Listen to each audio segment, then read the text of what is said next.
My body is my choice, you can't demand anything from me, Trevor said, his voice cold as ice as he turned away from me in our bedroom. The words hit me like a physical blow, leaving me standing there in the silk nightgown I had carefully chosen for our 6-week anniversary. 6 weeks, 6 weeks of marriage, and my husband had not touched me once. My name is Justine Crawford, and at 27 I thought I had found my fairy tale ending when Trevor Caldwell proposed to me last spring in Denver, Colorado. The wedding had been everything I dreamed of, a beautiful ceremony at the prestigious Highlands Country Club, surrounded by friends and family who celebrated what they believed was the beginning of my happily ever after. But as I stood in our bedroom that night, watching my husband's rigid back as he pretended to read his phone, I realized that something was terribly, devastatingly wrong. Trevor, we're married, I whispered, my voice barely audible. I'm your wife. I just want to understand why you won't even hold my hand,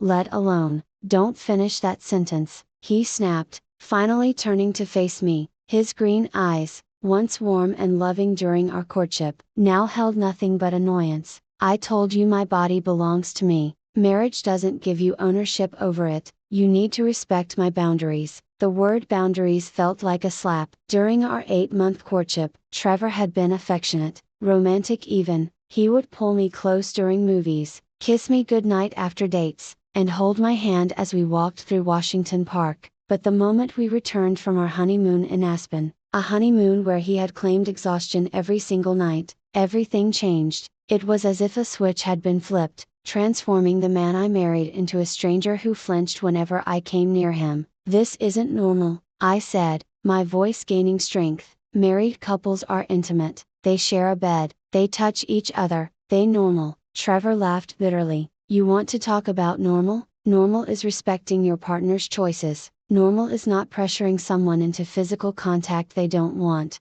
I stared at him, feeling the ground shift beneath my feet. His words were technically correct. Consent mattered, boundaries mattered, but something felt deeply wrong about the way he wielded these concepts like weapons against his own wife. The Trevor who had courted me, who had whispered sweet words about our future together, who had seemed desperate to marry me, had vanished completely as he stalked out of the bedroom, leaving me alone with my confusion and growing suspicion. I made a decision that would change everything. Something was very wrong with my marriage, and I was going to find out what. The next morning, I sat at our kitchen table, staring at my untouched coffee as Trevor moved around the kitchen with mechanical precision. He had always been organized, but lately, his routines felt almost obsessive. He checked his phone constantly, stepped outside to take calls, and had developed a habit of disappearing for hours without explanation. Clear's throat. I'm going to visit my sister in Phoenix this weekend, I announced, watching his reaction carefully. Trevor's hand froze on his coffee mug for just a moment before he nodded. That sounds nice.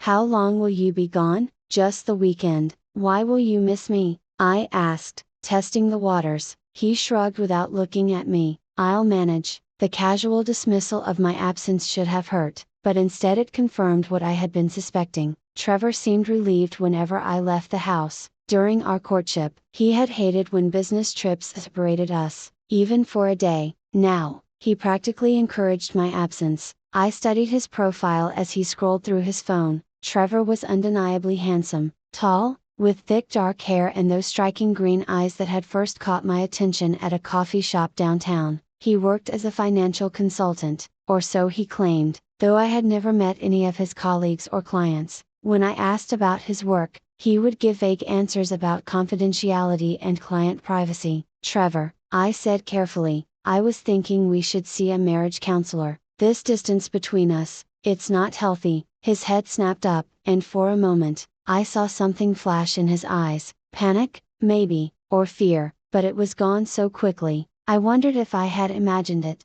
We don't need counseling, he said firmly. We just need time to adjust to married life. Not everyone falls into perfect rhythm immediately. It's been 6 weeks, I reminded him. 6 weeks is nothing in the scope of a lifetime together, he replied, but his voice sounded rehearsed as if he had practiced this response. That afternoon, after Trevor left for what he claimed was a client meeting, I did something I had never imagined myself doing. I searched through his things, not out of jealousy, but out of a growing conviction that the man I married was keeping secrets from me. His home office was meticulously organized, almost suspiciously so. His desk drawers contained only basic office supplies, his filing cabinet held generic financial documents, and his computer was password protected. But as I was about to give up, I noticed something odd. In the trash can, partially hidden beneath other papers, was a receipt from a flower shop in Las Vegas. The date was from 3 weeks ago when Trevor claimed to be at a financial conference in Salt Lake City. The receipt was for a dozen red roses, and written on the back in Trevor's handwriting was a phone number with a Nevada area code.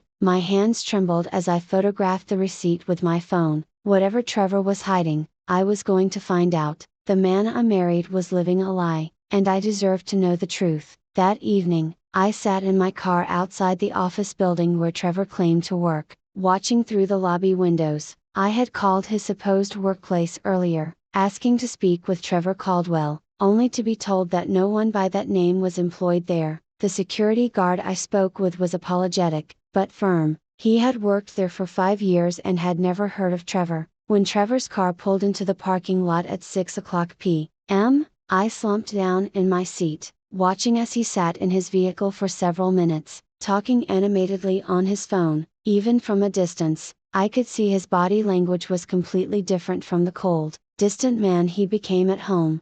He was smiling, laughing, even gesturing with his free hand like he was having the most wonderful conversation of his life. After 20 minutes, he ended the call and walked into the building, not to an office, but to the coffee shop on the ground floor. He ordered a drink and sat at a corner table, pulling out his laptop. For the next hour, he appeared to be working, but something about the scene felt staged, performative. When he finally left, he threw away what looked like fake paperwork and drove home. I followed at a safe distance, my mind racing. The man I married was not who he claimed to be. The question was, what was he hiding, and why had he married me? When I arrived home 10 minutes after him, Trevor was already in the shower. I seized the opportunity to examine his phone, which he had left charging on the nightstand. It was locked, but I remembered him entering his passcode once, our wedding date. My heart pounded as I typed in the numbers, and miraculously,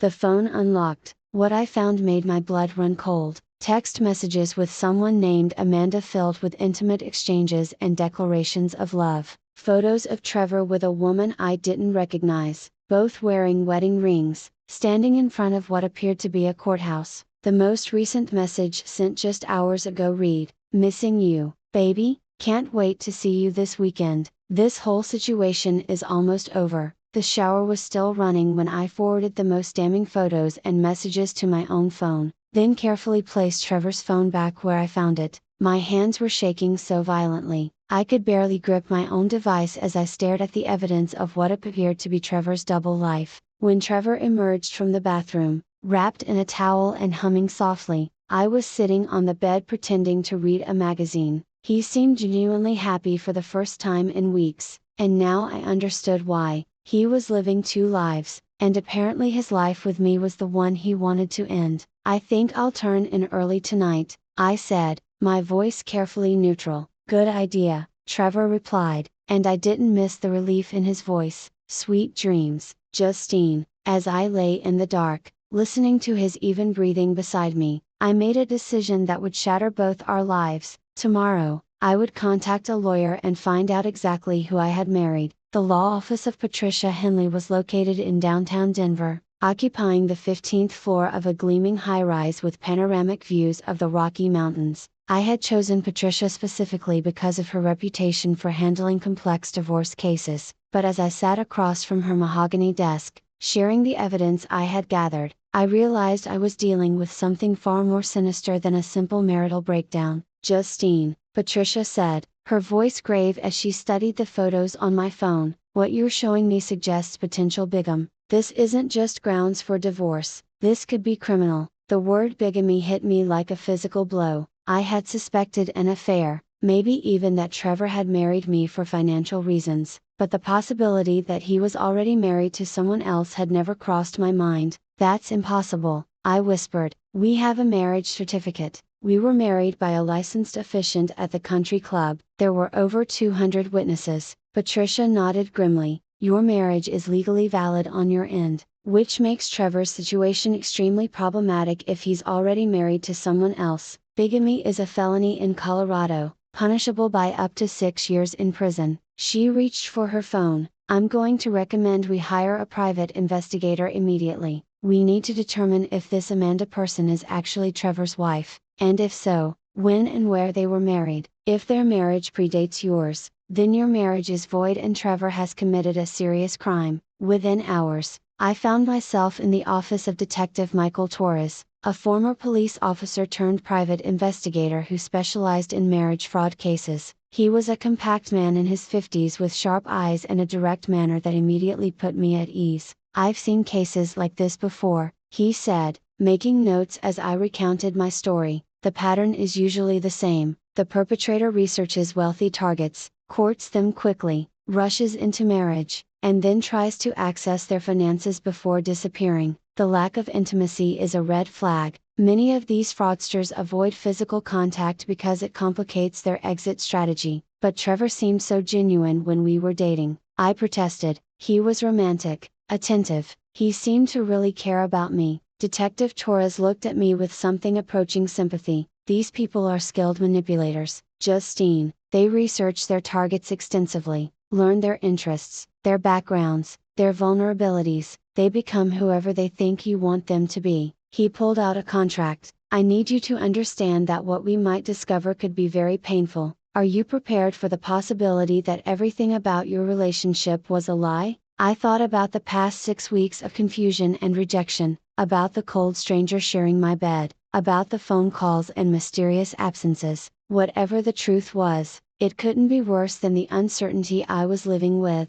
I need to know, I said firmly, whatever it takes. Detective Torres nodded and began outlining his investigation plan. He would start by running comprehensive background checks on Trevor Caldwell, searching marriage records in multiple states, and attempting to identify and locate Amanda. He would also investigate Trevor's claimed employment and financial history. One more thing, he said, handing me a small recording device. If Trevor makes any admissions or threats, we need them on record. Colorado is a one-party consent state, so you can legally record conversations you're part of without his knowledge. As I left the detective's office, the small recording device felt heavy in my purse. I was about to embark on an investigation that would either save my marriage or destroy it completely, but for the first time in weeks, I felt like I was taking control of my situation instead of being a passive victim of Trevor's manipulations. That evening, I watched Trevor across the dinner table, studying his face for any sign of the man I thought I had fallen in love with. He seemed relaxed, almost cheerful, making small talk about his day while I mechanically ate my pasta. Every smile, every casual comment, every moment of apparent normalcy now felt like an elaborate performance designed to deceive me. When he excused himself to take a phone call in his office, I turned on the recording device and followed him, positioning myself outside the door. I know, baby, I miss you, too. Trevor's voice carried through the thin office door, tender and loving in a way I hadn't heard since our honeymoon. This whole situation is more complicated than I expected, but I promise it'll be over soon. I pressed closer to the door, my heart hammering as I listened to what was clearly an intimate conversation with another woman. No, she doesn't suspect anything, Trevor continued. She's actually making it easier by pulling away herself. I think she's planning to file for divorce, which would solve all our problems. Once the papers are signed, I can access the trust fund and transfer everything before she realizes what happened. The casual cruelty in his voice made my stomach lurch. He was talking about me like I was nothing more than a business transaction,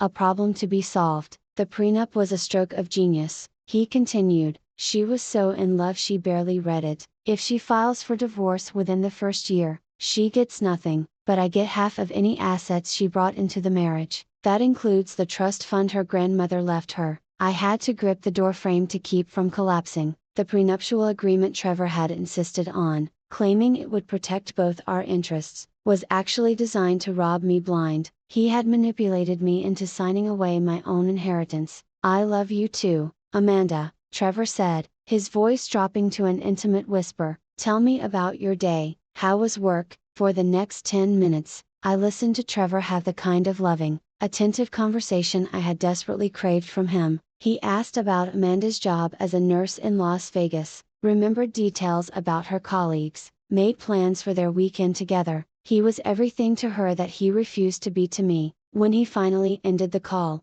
I crept back to the living room and turned off the recording device, my hands shaking as I processed what I had just learned. Trevor hadn't just married me while already married to someone else. He had orchestrated an elaborate fraud designed to steal my inheritance, the prenup, his rejection of intimacy, even his encouragement of my independence were all part of a calculated plan to rob me and disappear. The next morning, while Trevor was supposedly at work, Detective Torres called with his preliminary findings. "I have good news and bad news," he said. "The bad news is that Trevor Caldwell married Amanda Wilson in Las Vegas 8 months ago, 2 months before he proposed to you. Their marriage is fully legal and documented." My worst fears were confirmed, but Detective Torres continued. "The good news is that this makes your case straightforward. Trevor committed bigamy when he married you, and the evidence you recorded last night proves intent to commit marriage fraud. We have enough to file criminal charges and void your prenup based on fraud." "What happens now?" I asked, feeling strangely calm despite the magnitude of what I had learned. "Now we set a trap," Detective Torres said. "Based on the conversation you recorded, Trevor is planning to access your trust fund soon. We need to catch him in the act. Are you willing to let this play out a little longer to gather more evidence?" I thought about the man who had swept me off my feet with romantic gestures and promises of forever, who had turned out to be a criminal using me for my money while loving someone else. The betrayal cut deeper than I could have imagined, but beneath the pain was something harder and more determined. "Yes," I said firmly, "let's catch this bastard." Detective Torres had been thorough in setting up surveillance, but what he discovered over the next week exceeded even his expectations. Trevor wasn't just a bigamist, he was part of a larger pattern of marriage fraud that had been going on for years. We've identified at least 3 other women in different states who married men matching Trevor's description, Detective Torres explained during our meeting at Patricia's office. Same methodology, whirlwind courtship, quick marriage, access to finances, then disappearance. We think Trevor and Amanda work as a team. The surveillance photos he showed me were devastating. Trevor and Amanda at dinner in Las Vegas, holding hands and laughing. Trevor entering and leaving an apartment that was clearly their shared home. Most damning of all, photos of them at a bank where Amanda waited in the car while Trevor went inside with what appeared to be financial documents. He's been using your marriage certificate and the forged documents to establish himself as your legal husband with financial institutions, Patricia explained. The plan seems to be to drain your accounts and then file for divorce under the prenuptial agreement, claiming you were unfaithful or abandoned the marriage. How is that possible? I asked. I would have noticed money missing from my accounts. Detective Torres pulled out another folder. He's been more sophisticated than that. He's opened new accounts using your social security number and marriage certificate, then applied for lines of credit against your trust fund. He hasn't touched your existing accounts yet because that would trigger immediate alerts, but he's created a shadow financial identity that he can drain all at once. The scope of the deception was breathtaking. Trevor had been planning this for months, possibly even before we met. Every romantic gesture, every declaration of love, every moment of apparent happiness had been calculated to manipulate me into the perfect position to be robbed. "There's something else," Detective Torres said, his expression grim. "Amanda isn't just his wife, she's his sister." The room spun around me. "What?" "Amanda Wilson was born Amanda Caldwell. They've been running marriage fraud schemes together for at least 5 years. She provides legitimacy to his operations by playing the role of the devoted wife back home, while he targets wealthy women in other states." I felt physically sick. The intimate phone calls I had overheard, the declarations of love, the romantic photos, it was all part of an incestuous criminal partnership that made my skin crawl. Patricia leaned forward. "Justine, we have enough evidence to destroy them both. Trevor will face federal charges for mail fraud, wire fraud, bigamy, and identity theft. Amanda will be charged as an accomplice, but we need to catch them in the act of actually accessing your funds." "How do we do that?" Detective Torres smiled grimly. "We give them what they want. You're going to file for divorce just as Trevor hopes, but instead of using his prenup to rob you, We're going to use it to trap him. The plan was elegant in its simplicity. I would file for divorce, citing irreconcilable differences, playing the role of the heartbroken wife who just wanted out of the marriage. Trevor would feel confident that his plan was working and would move quickly to access the financial accounts he had set up. Federal agents would be waiting for him. "Are you ready for this?" Patricia asked. "Once we set this in motion, there's no going back. Trevor will be arrested and the truth about your marriage will become public record." I thought about the past 2 months of confusion and rejection, about the elaborate lies and manipulation, about the trust fund my grandmother had left me being used as bait in a criminal scheme. "I'm ready," I said. "Let's end this charade once and for all." The Denver County Courthouse was bustling with activity on the morning I filed for divorce, but I felt strangely calm as I walked up the steps with Patricia beside me. Detective Torres had positioned himself across the street, ready to alert the federal agents once Trevor took the bait. I had served Trevor with divorce papers the night before, playing the part of the devastated wife who couldn't handle the distance in our marriage any longer. His reaction had been perfect: surprise, hurt, and then resigned acceptance that made my skin crawl with its falseness. "I'm sorry it's come to this," he had said, pulling me into what I now recognized as a calculated embrace. "I know I haven't been the husband you deserved. Maybe some time apart will help us both figure out what we really want." The recording device in my pocket had captured every lying word. Now, as Patricia filed the paperwork that would officially dissolve my sham marriage, my phone buzzed with a text from Detective Torres. "He's moving. Entered First National Bank downtown with Amanda. Federal agents in position." My heart raced as I imagined Trevor finally making his move, probably feeling confident that his plan had worked perfectly. He thought he was about to walk away with my inheritance while leaving me with nothing but a fraudulent prenup and a broken, clear's throat, heart. "It's done," Patricia said, handing me copies of the divorce filing. "According to Colorado law, he has 30 days to respond, but something tells me he won't get the chance." My phone buzzed again. "Package delivered, both subjects in custody. You can go home, Justine, it's over." I closed my eyes and took a deep breath. For the first time in months, I felt like I could breathe freely. The man who had manipulated and lied to me, who had planned to rob me and disappear, was finally facing the consequences of his crimes. The arraignment hearing was held 2 weeks later in federal court, and I sat in the gallery watching as Trevor and Amanda were led into the courtroom in orange jumpsuits and shackles. Trevor's confident composure had completely crumbled. His face was pale, his hands shook, and he kept looking around the courtroom like he couldn't believe where he had ended up. The defendants, Trevor James Caldwell and Amanda Marie Caldwell, are charged with conspiracy to commit mail fraud, wire fraud, identity theft, and bigamy, the prosecutor announced. The government alleges that the defendants operated a criminal enterprise targeting wealthy women for fraudulent marriages designed to steal their assets. When Trevor's eyes found mine across the courtroom, I saw the exact moment he realized that I had known about his scheme all along. The shock on his face was quickly replaced by something closer to panic as the full weight of his situation hit him. "Your Honor," Trevor's court-appointed attorney said, "my client maintains his innocence and requests bail consideration." The prosecutor stood immediately. "Your Honor, Mr. Caldwell is a flight risk who has demonstrated a pattern of creating false identities and fraudulent financial relationships. The government requests he be held without bail." Amanda sat beside him, tears streaming down her face as she realized their criminal partnership was over. The intimate phone calls, the romantic photographs, the elaborate deception that had been their livelihood, it was all evidence now, proof of a disturbing criminal conspiracy that would put them both in prison for years. The judge's voice was stern as he denied bail for both defendants. "The evidence presented suggests a sophisticated criminal enterprise that poses a continued danger to the community. Both defendants will be remanded to custody pending trial." As the bailiffs led Trevor away, he looked back at me one final time,